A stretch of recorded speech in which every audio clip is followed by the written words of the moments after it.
Hello दोस्तों, unique classes Jodhpur में आपका स्वागत है। आइए बहुत ही इम्पोर्टेंट सीरीज की शुरुआत करते हैं जो आने वाले एग्जाम के लिए बहुत ही महत्वपूर्ण हो, और वो करंट अफेयर्स की क्लास जो आने वाली बहुत सारी वैकेंसीज एसएससी, रेलवे, डिफेंस और सीटी के एग्जाम के लिए महत्वपूर्ण हो। इसी के साथ अपनी मोटिवेशन लाइन के साथ आज के क्वेश्चन की शुरुआत करते हैं। भाग्य उनका साथ देता है जो कठिन परिस्थितियों में भी लड़कर अपने लक्ष्य को प्राप्त करते हैं। भाग्य ऐसा नहीं कि सो जाओ और भाग्य आपका साथ दे। भाग्य कभी भी आपका साथ नहीं देगा। भाग्य आपका तभी साथ देगा जब आप कठिन परिस्थितियों में लड़ोगे और अपनी सफलता को प्राप्त करोगे। इसी के साथ फर्स्ट क्वेश्चन की शुरुआत क्या कहता है। फर्स्ट क्वेश्चन देखो, विश्व जैव ईंधन दिवस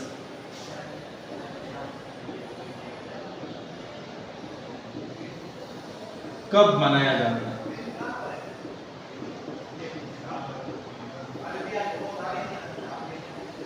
बहुत ही महत्वपूर्ण क्वेश्चनों में से एक है कि विश्व जैव ईंधन दिवस है वो कब मनाया जाता है और इसका मनाने का क्या उद्देश्य है, किस उद्देश्य से इनको मनाया जाता है, इस बात का भी ध्यान रहे। और जैव ईंधन दिवस है जो प्रति वर्ष 10 अगस्त को मनाया जाता है। कब मनाया जाता है? 10 अगस्त को जैव ईंधन मनाया जाता है। वर्तमान के अंदर जो जीवाश्म उद्योग जो ईंधन है और जीवाश्म ईंधन के माध्यम से बड़ी मात्रा के अंदर पर्यावरण को हानि हो रही है, पर्यावरण को नुकसान हो रहा है, और पर्यावरण की कठिन जो कटाई करके बड़ी संख्या के अंदर जीवाश्म जो ईंधन उत्पादन कर रहे हैं, इसके लिए हमें बहुत ज्यादा नुकसान उठाना पड़ रहा है। इसी बात को ध्यान में रखते हुए हमारी सरकार ने जो जैव ईंधन है इनको बढ़ावा दे रही है, और जैव ईंधन का निर्माण किससे होता है ये बात भी ध्यान रखना है। जो गन्ना होता है ना, गन्ने की भूसी होती है, गन्ने की भूसी जिससे गन्ने से जो गुड़ और शक्कर जो बना रहे हैं उससे बनाने के बाद जो पीछे जो इनका कचरा रहता है और उसी से इनका निर्माण होता है। और उसके बाद चुकंदर है, मक्का है, इन चीजों के जो पीछे जो इनका कचरा रहता है इनका उपयोग करने के बाद और इन्हीं कचरे से इनका निर्माण होता है जिनको कहते हैं जैव ईंधन। क्या कहते हैं? जैव ईंधन। और ये प्रथम बार कब मनाया गया इस बात का भी ध्यान रहे। और हमारी सरकार बड़ी संख्या के अंदर अब जैव ईंधन को बढ़ावा दे रही है और इनका निर्माण हुआ था। जो प्रथम बार जैव ईंधन दिवस है 2015 के अंदर मनाया गया था। किसकी याद में, ये भी ध्यान होना चाहिए कि क्यों मनाते हैं और किसकी याद में मनाते हैं जैव ईंधन। क्योंकि ये जैव ईंधन अभी से नहीं है, बहुत ही प्राचीन समय से, बहुत सकाफी समय से 200 वर्ष पहले से ये चली आ रही धारणा है कि जैव ईंधन का विकास होना चाहिए जीवाश्म ईंधन को कम करने के लिए। और जैव ईंधन का विकास किया था डीजल इंजन के आविष्कारक। जो डीजल इंजन है हमारे यहाँ और भी बहुत सारे क्षेत्रों के अंदर जो डीजल से इंजन चलता है और उस इंजन का जिन्होंने आविष्कार किया था उन्हीं की याद के अंदर जैव ईंधन दिवस मनाया जाता है। और उन्होंने किया था सर रुडोल्फ डीजल ने। किसने किया था? सर रुडोल्फ डीजल है। इनकी याद के अंदर जो विश्व जैव विविधता दिवस है वो मनाया जाता है। इन्होंने ही सबसे पहले मूंगफली के तेल से इंजन चलाया था और जैव ईंधन के प्रति विकास को और अधिक मजबूती प्रदान की थी। इस बात का भी ध्यान रहे। इसी के साथ क्वेश्चन नंबर 2 ये बहुत ही महत्वपूर्ण है। इसमें बहुत सारे क्वेश्चन क्लियर हो गए कि जैव ईंधन का निर्माण किससे होता है, इनसे होता है। प्रथम बार कब मनाया गया, ये किसकी याद में मनाया जाता है, ये भी आपकी ध्यान होना चाहिए। जिन्होंने डीजल इंजन का आविष्कार किया, तो ये भी क्वेश्चन आ सकता है कि डीजल इंजन का आविष्कार किसने किया, तो सर रुडोल्फ डीजल ने इनका आविष्कार किया। और इन्हीं की याद में विश्व जैव ईंधन दिवस मनाया जाता है। और उसके बाद देखो बहुत ही महत्वपूर्ण क्या कहता है महत्वपूर्ण क्वेश्चन नंबर 2।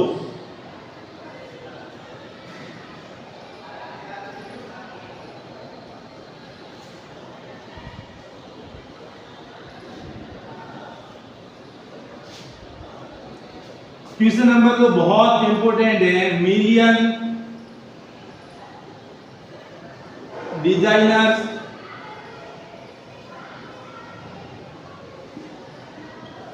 Billion dreams.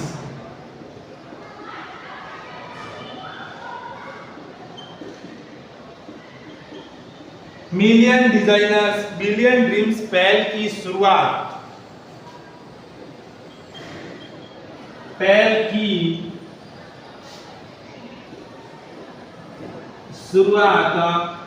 किसके द्वारा की गई?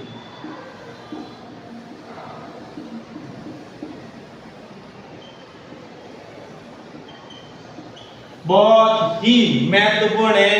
ग्रामीण आजीविका को बढ़ाने के लिए, ग्रामीण क्षेत्रों के अंदर विकास को और गति प्रदान करने के लिए और महात्मा गांधी के जो ग्रामीण स्वराज को और ज्यादा बढ़ावा देने के लिए मिलियन डिजाइनर्स बिलियन ड्रीम्स है जो पहल की शुरुआत है वो किसके द्वारा की गई? ये बहुत ही महत्वपूर्ण क्वेश्चन है और इनकी शुरुआत की गई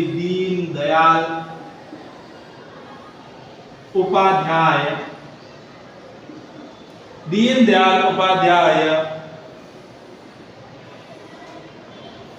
योजना ग्रामीण आजीविका मिशन।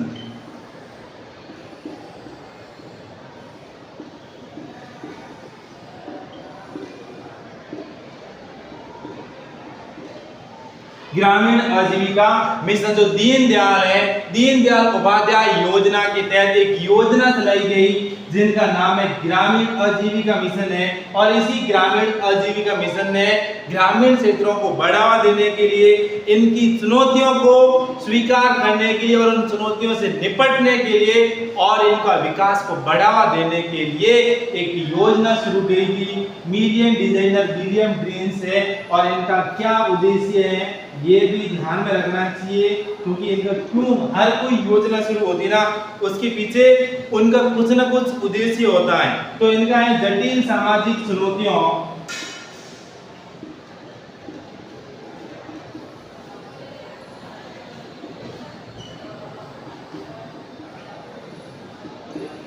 चुनौतियों का सामना करना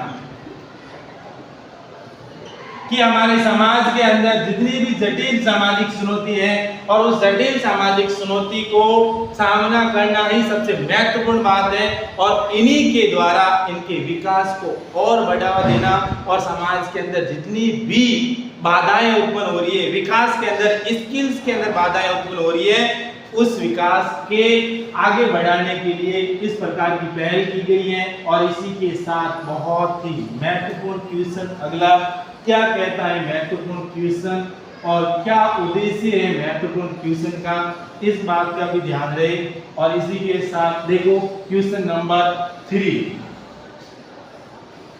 हाल ही में चर्चा में रही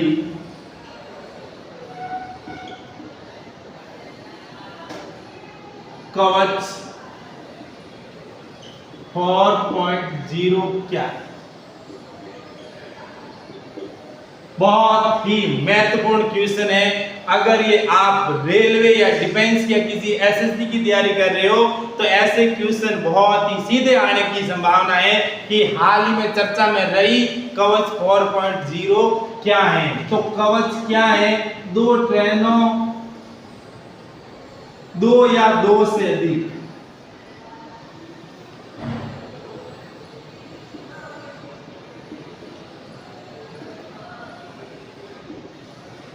ट्रेनों के टकराव को रोकना।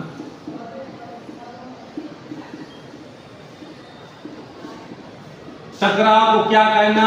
रोकना सबसे महत्वपूर्ण बात है कि 2 या 2 से अधिक ट्रेनें हैं, वो ट्रेनें क्या है कि मानवीय भूल हो जाती है और मानवीय भूल की वजह से बड़ी संख्या में लोगों की जान चली जाती है, लोग घायल होते हैं, दो ट्रेनें आपस में भिड़ जाती है और उसके टकराव को रोकना, उसके टकराव को क्या करना, रोकना, वो है कवच प्रणाली। वो क्या प्रणाली? कवच है, जिनकी शुरुआत है जो 2020 में इनको लॉन्च किया गया था, इस बात का भी ध्यान रहे। और अभी ये इनकी योजना है जो 4.0 शुरू की गई है और ये बहुत ही महत्वपूर्ण है। जैसे ये दो ट्रेनें आपस में आ रही है तो इस ट्रेनों को टकराने से रोकना कि किसी भी हालत के अंदर, जो उड़ीसा के अंदर घटना हुई थी जिसमें करीबन 390 से ज्यादा लोग मारे गए थे, उन्हीं को ध्यान में रखते हुए और इसको विस्तार दिया जा रहा है, नई उन्नत प्रौद्योगिकी के साथ कवच को बढ़ाया जा रहा है। क्या है कवच? ये बात भी ध्यान रखना। जैसे ये ट्रेन आ रही है और ये ट्रेन दोनों सामने आ रही है, तो इस ट्रेन के जो टकराव होने वाला है, इस टकराव को रोकना। कभी कभी स्टेशन मास्टर या मानवीय गलती से इन दोनों ट्रेनों को आमने सामने की अनुमति मिल जाती है और जब एकदम आमने सामने आती है तो इन ट्रेनों को रोकना बहुत ही मुश्किल होता है और ये बहुत बड़ी हमारे देश के लिए हानि का विषय बढ़ जाता है। इसलिए इस कवच प्रणाली को शुरू किया गया था और कवच का मुख्य उद्देश्य है दो ट्रेनों के टकराव को रोकना। ठीक है, और उसके बाद कितने किलोमीटर तक है? तो ये करीबन 20,000 किलोमीटर है। जो किलोमीटर है ये कवच को कवर करता है, जहां पर ऐसी जगह लग रही है जिससे हमें ट्रेनों को टकरने का बड़ा खतरा होता है। बड़े बड़े स्टेशनों में ट्रेनें एक दूसरे के आमने सामने आ जाती है, इन्हीं को रोकने के लिए ये बहुत ही महत्वपूर्ण पहल की गई है, इस बात का भी ध्यान रहे। और ये किस बेस पर आधारित है, ये बहुत महत्वपूर्ण है। जो कवच प्रणाली है जो किस बेस पर आधारित है, ये ट्रेनों को इनको कैसे पता चलेगा कि ये ट्रेनें आ रही है या नहीं आ रही है? तो इनके लिए एक प्रणाली होती है जिसका नाम है RFID। क्या है RFID? RFID का मतलब है radio frequency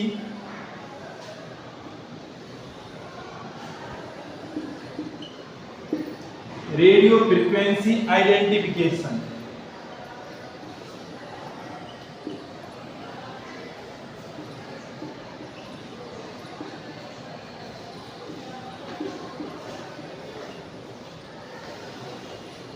radio frequency identification है और इसी पद्धति के आधार पर ये ट्रेनों को कवर करती है जिसका नाम है RFID, रेडियो फ्रीक्वेंसी आइडेंटिफिकेशन है। और वो पद्धति बहुत ही महत्वपूर्ण पद्धति में से एक है जिनको लिए इनको बढ़ावा दिया जा रहा है। और अगर हमारे वीडियो पसंद आए तो शेयर, लाइक एंड सब्सक्राइब जरूर करें। Thank you.